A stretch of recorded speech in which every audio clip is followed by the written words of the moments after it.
Hey guys, this is Brian from Ball Guy Science. Today I'm going to show you a quick tool called Cami and how you can use this to remotely teach or just to add a little extra jazz it up to whatever lesson you're doing. So let's go ahead and jump in.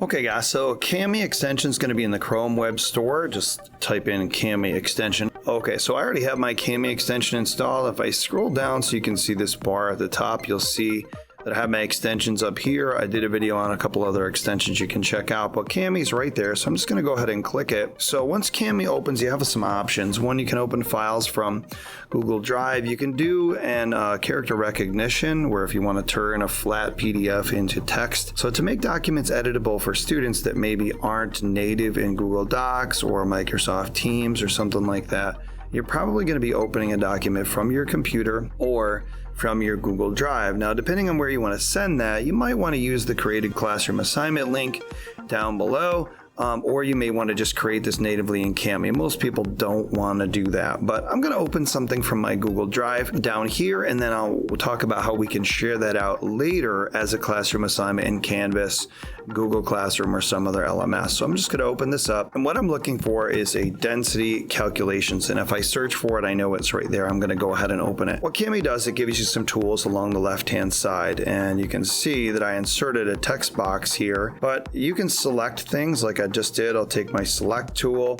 which is a hand or annotations, and I'm just going to go ahead and get rid of this entire text box that's there. So then if I go down to dictionary, if a student's struggling with the word calculate, right? So I just click on it, it will give me that dictionary.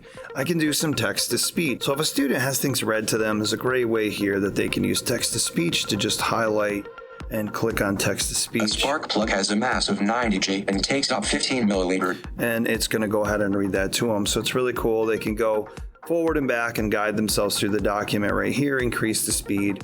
Either you or the students can use markup. So if you found an article that you printed to a PDF and then you wanted to mark it up and send it back to kids, or you wanted to have the kids practice a note-taking type example, you could send this in there and ask them to mark it up as you go through class. So maybe you provide some notes, and as you go through a Google Meet, you want the kids to mark it up and take notes and then submit it as evidence of how they were tracking with you in that Zoom or that Google Meet. You can do that right here. And then comments. So going to comments, this is probably one of the most powerful ways a teacher could use this in a virtual learning environment, is that you can add a voice comment to students' work.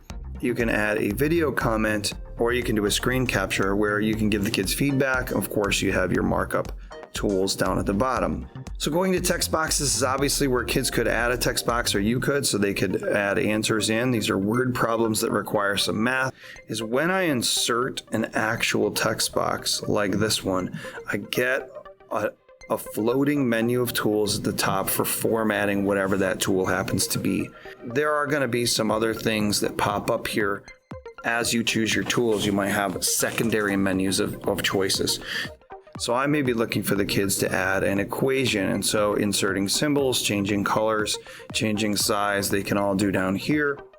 There's drawing tools if I want the kids to create a graphic or fill out a diagram, to use a graphic organizer that requires them to draw a little bit. They can do that down here. Same deal with creating their own graphic organizers. You can do that down here with shapes, obviously erasing things and adding pictures, images, things like that.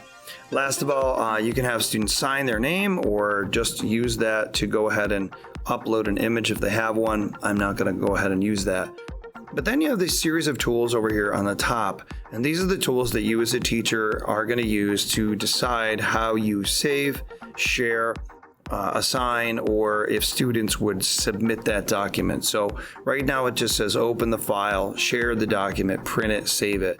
Well, these buttons will change for students. If you assign this as an assignment instead of save, what will happen is they'll turn to submit. And so students will have this opportunity to submit the document right here in Cami and to not have to go any further. So that's pretty cool. All right, if you find yourself working in a document that you've assigned to students, you'll actually see down here that there's a student that is in this document with me right at this time, or has been shared with. So you'll see that icon down at the bottom.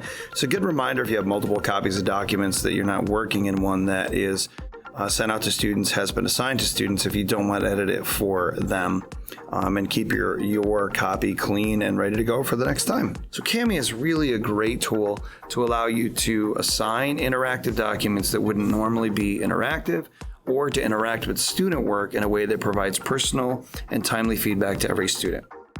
All right, guys, so you can see that Kami is a really cool tool that allows students or teachers to annotate, to give feedback, or just to kind of make assignments their own that might not be editable in their native app, like a Google Doc or whatever. So I hope that was helpful. If you like these kind of videos, go ahead and click that like and subscribe button, share it with somebody else. But like, what do you use?